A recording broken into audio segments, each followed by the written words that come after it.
Hey guys, this is going to be my weekly update / part 2 to my running for weight loss surgery newbie type thing.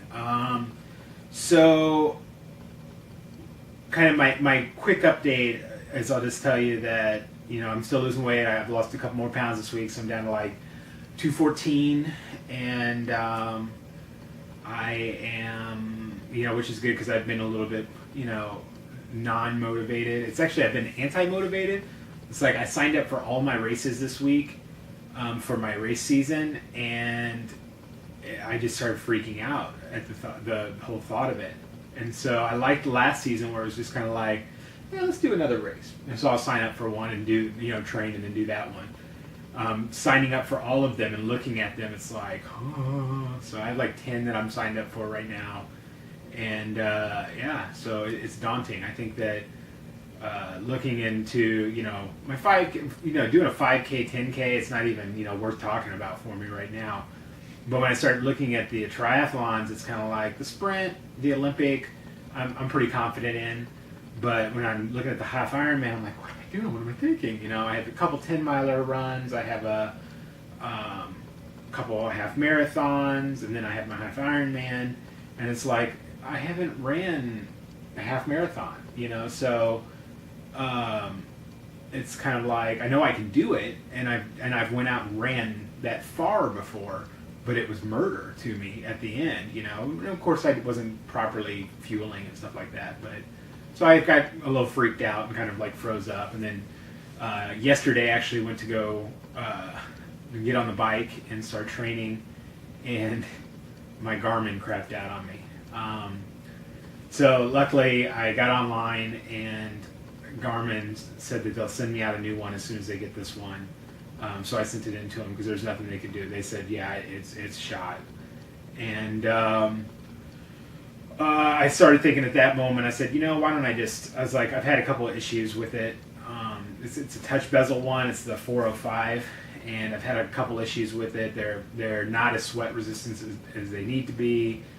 And then I'm also triathlon training, and I need a more triathlon specific Garmin. And so I decided to go ahead and get the 910. And so I've got that coming. So yet again, I've now looked at what I've spent on triathlon preparation, and I've spent about over a tenth of our yearly income on preparing for triathlon. So by the time I bought the bike and the helmets and the suits and all the different gear and everything else, I don't want to talk about it anymore. So, and now this watch, and this is a brand new watch, so it's, but yeah, so that's my update. Okay, here we go, moving on.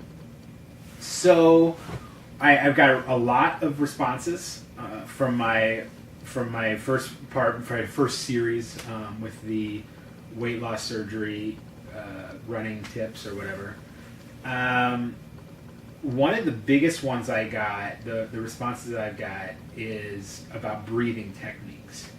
I said in my last video, and I'll say in this video again, is that I will not tell you anything that I've not tried on myself and proven works. Therefore, I can't give you any advice for breathing. Here's why. For me, when I began to run, I was running with headphones. And so I just got out there, and I knew I was breathing heavy, and I knew I probably sounded like a dying mule, like, as I ran. But it didn't matter, I just ran.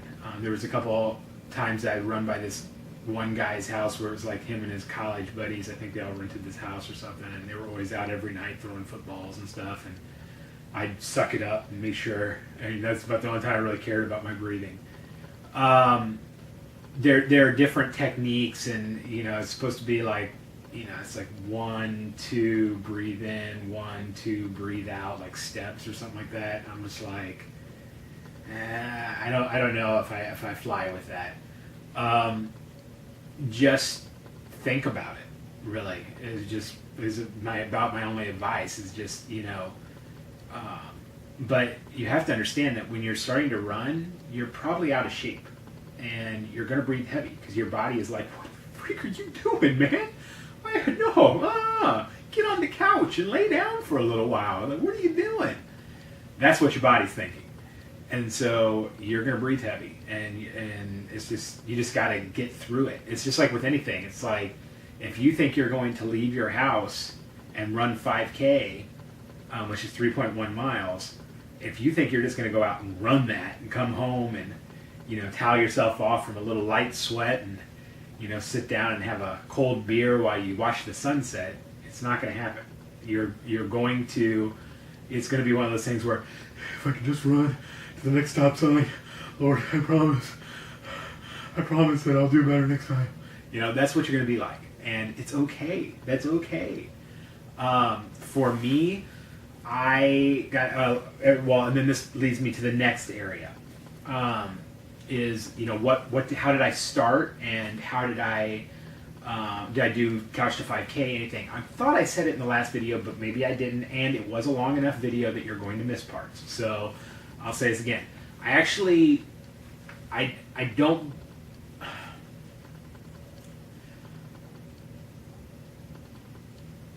I'm not against you doing Couch to 5K. I want to be very clear. I have some fundamental issues with these training programs. Mainly is they're so, for a weight loss surgery person, we have been in an area where we've been through the programs to lose weight. We've been through, we've done everything. And what has caused us failure? Usually what causes us failure is the bumps in the road, and we would fall off. And so my thought is the reason why I had weight loss surgery is I was like, just do it. It's just get it done with, go in there, have the surgery, change my lifestyle, and just, there it is. It's not about, I can just roll with the punches a lot more if I just fully commit to something instead of just saying like, I don't want to do it. And so what I know people in my life that have done Couch to 5K and they miss a couple days, or they get sick in the middle and they miss a week or something like that, and they feel like they got to start all over again, because if they are on week 2, day 5, and they get sick, and then they after a week they come by and they go to week 2, day 6, and just try to start up again, which is what they probably should just do, they end up, oh my gosh, I was dying, so I'm starting all over again. It's like, you're not going to get anywhere at that point. And so for me, I don't do it. I just get out there and I run. I enjoy it more. And really, honestly, in the beginning, the idea of Couch to 5K is this. It's a fundamental exercise to not only get your body to learn how to get used to running, but it also teaches your mind. It's interval training, and the science behind interval training is to teach your body how to distribute sugars and minerals to your muscles when they need to exert power or energy or whatever, and to teach them how to not break down very fast, so that you don't tire as easily or as fast. Because when you're tiring, your body's saying, dude, I can't handle this. And so it's teaching your body to handle it. I do interval training to this very day. And so in a way, I do Couch to 5K, but I just do it faster. And I do it a little bit differently. But I don't follow I don't follow any kind of program. If you want to get faster, you have to do some type of interval training. I mean, it's just well, you don't have to, but it helps. Interval training, the basic understanding of it is you run, or say they'll have a warm-up period, which I don't really warm up as much anymore, but they'll have a warm-up period, and then you will explode, and you'll go off for, whatever. I don't know what Couch to 5K says, but let's say I'll do 2 minutes to 90 seconds of just explode and run as hard as I can, get my heart rate up to its threshold and level, and then hold it there as I'm sprinting and running, and then as soon as that little beeper goes off and tells me I can slow down, then I slow back down.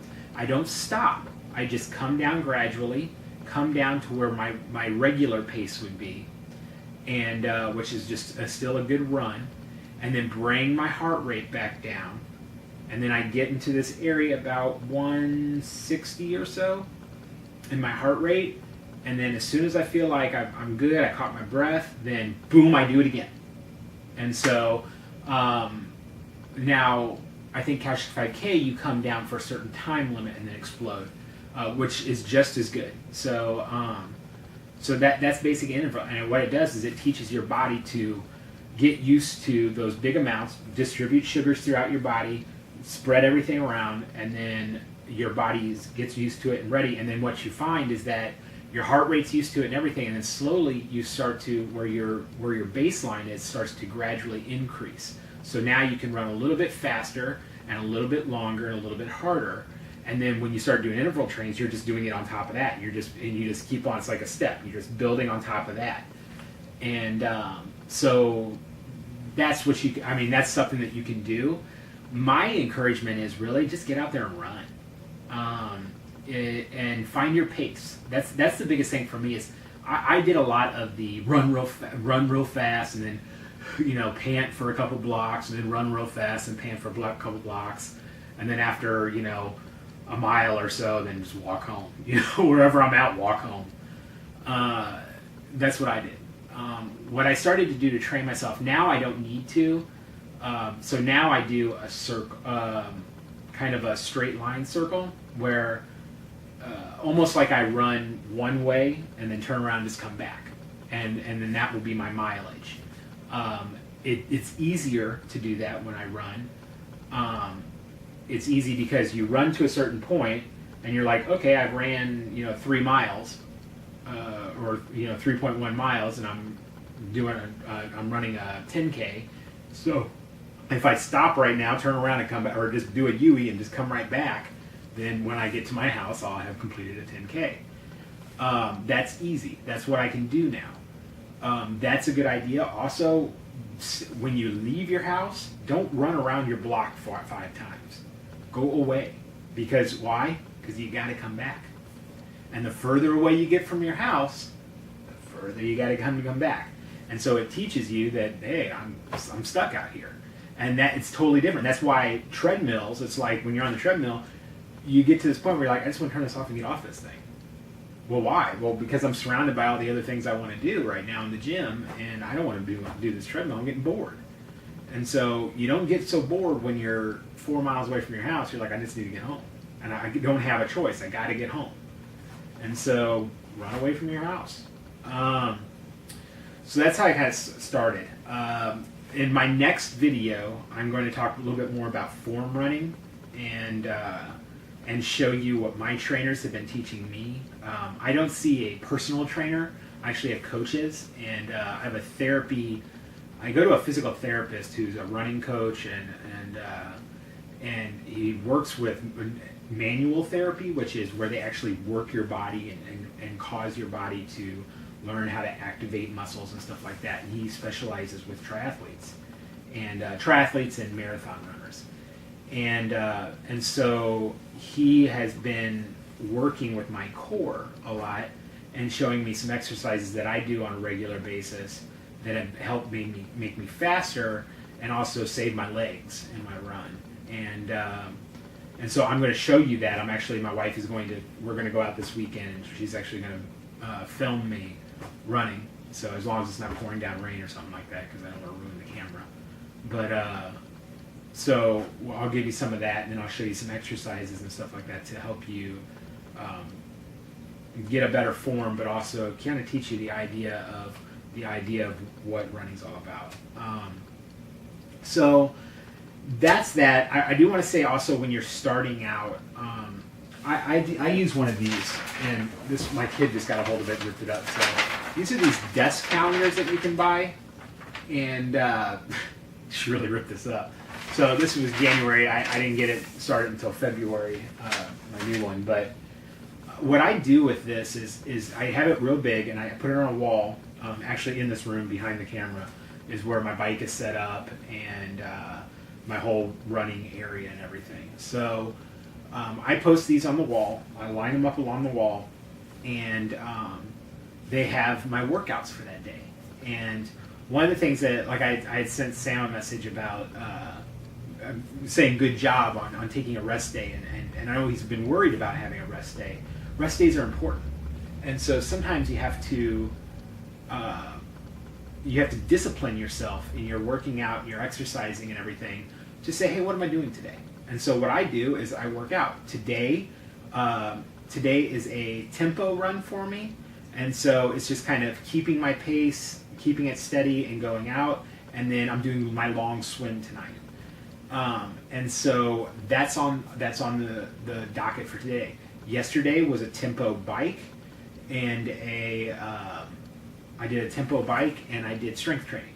And so I do some light core strength training twice a week. Nothing major, nothing big. And so that's kind of what I do. That I write out. What's good is Mondays are my rest days, and so I know Monday I don't do anything, and I want to. Sometimes I'm like, oh, it's a nice day out. I'm like, no, it's my rest day. I have to have that rest day. Your body needs to recover, and so that's something you got to think about. Yeah, so I think I'm going to leave this at this video. This is probably going to be, I think actually this is probably going to be a 4-part series, and they're all going to be long videos. So I'm sure this is probably a half hour right now. So thanks guys for watching. Once again, keep sending your questions. I'm not responding as fast as you probably would want me to. I will respond. A lot of the responses though, I'm going to end up making a video probably, and so just keep asking your questions, and do whatever you got to do. And so I want you guys to get out there and run. I think that running, my love for running, my discipline of running has just become such an awesome aspect of my life. And I think that for anybody, it's like, when you think about the excuses is, I can't work out, and I just can't, my family, we just can't afford to get a gym membership and stuff like that. Okay, well, why don't you take about $30 or $40 and invest in some, well, no, okay, let's say set aside $150 in money that you would have spent anyway eating cheeseburgers and everything else. Set that money aside and go out and get yourself a nice pair of shoes, a pair of running pants, and a running shirt, and go out and stink and run. That's it. Your investment is done. You don't have to do anything else. Just keep running.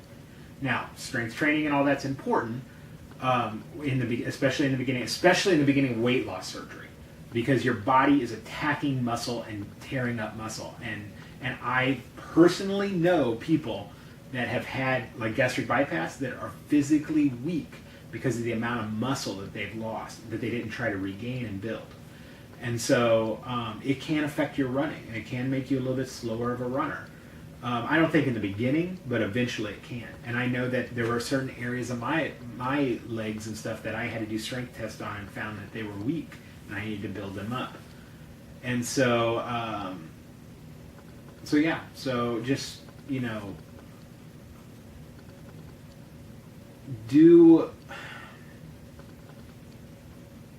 do what you can, but running is one of those things. It's cheap and it's practically free if you think about it.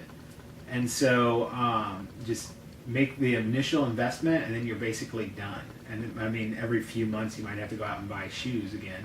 It just depends. I mean, if you're running 5K and you're running 5 days a week, you're not gonna be buying shoes that often. So you're twice a year maybe. That's me doing really bad math in my head. So just get out there. Also, I did want to answer one last question, then I'm going to end the video. I was asked about how do I deal with the excess skin and everything. I'm pretty sure I put that in the last video too, but I'll say it again. I do wear compression. You see me right now, I'm wearing 2 shirts. Well, guess what? I actually have 3 shirts on. I have a compression shirt on. I always wear a compression shirt under everything. For me, it helps also is when I have compression on, my nipples don't bleed. So I've never had nipple bleeding issues, even with my really long runs. And so, yeah, I mean, I had a guy straight up ask me this week, what are you going to do about that? I just don't have that problem. I always wear compression. So, yeah, so there you go. So yeah, I wear compression at all times. I always wear compression, and then if you buy like the cool compression stuff, then which by the way, I am a Armorall. Yes, I use the Armorall that for my dashboard on my body. So my Under Armour, I use Under Armour.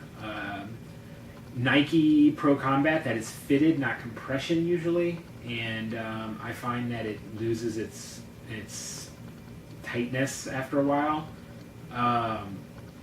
But the generic stuff, like the Champion stuff or whatever they sell at Target and stuff like that, I don't like it. I don't like it. One, it has a smell to it, which makes me really wonder. And two, I find that it breaks down too fast. I tried it one time and was like, I will never go back to this. So I just dish out the money for, and I only buy a couple. And so, but the Under Armour has like the microball stuff, so it doesn't start to stink and it doesn't wear out, and I feel like it keeps its compression. Eventually it's going to get loose on you because you're going to lose weight. But I always buy about a size smaller, and it's snug on me, but I can usually buy about a size smaller than what I am. So I'm at a large medium right now, so I'd buy a medium compression where I am right now. Under Armour, you can buy up to, shoot, they might have like 4X or something like that. So usually you can get pretty good. I started off when I was still a 5X, I ordered a 3X, so and I could get it on. It was tight, but I could get it on. So yeah, so that's what I use. So compression's great. Go ahead and use it. All right, guys. Sorry for the long video again, but I hope this is helping you out. Talk to you later.